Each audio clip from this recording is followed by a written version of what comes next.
गोष्टीच्या कट्ट्यामध्ये आज ऐकणार आहे. आजारी सांबर. एक सांबर असतं, ते शेतात खूप गवत असतं, तिथं जाऊन बसलेलं असतं, कारण त्याला चालत जायचा आणि गवत हुडकायचा खूप कंटाळा आलेला असतो. मग ते बिचारं तिथं झोपलेलं असतं. मग त्याचा मित्र येतो ससा, आणि ससा त्याला न काय विचारपूस करता त्याची तिथलं काय खातो, गवतच खातो आणि मग जातो निघून. मग हत्ती येतो. हत्ती पण त्या सांबारची काहीच चौकशी करत नाही, तिथलं गवत खातो. गाय येते. गाय पण म्हणते, काय छान कोवळं गवत आहे, म्हणून ती गाय पण गवत खाते, त्या सांबारची काही चौकशी करत नाही. मग जिराफ येतो. जिराफ पण काय करतो, तिथलं गवतच बघत उभा राहतो आणि नंतर ते गवत खायला लागतो आणि ते सांबर बिचारं झोपलेलं असतं.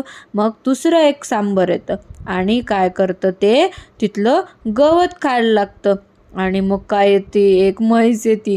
ती पण त्या सांबराची चौकशी करत नाही, तिथलं काय खायला लागती, गवतच खायला लागती. ते बिचारं सांबर झोपलेलं असतं.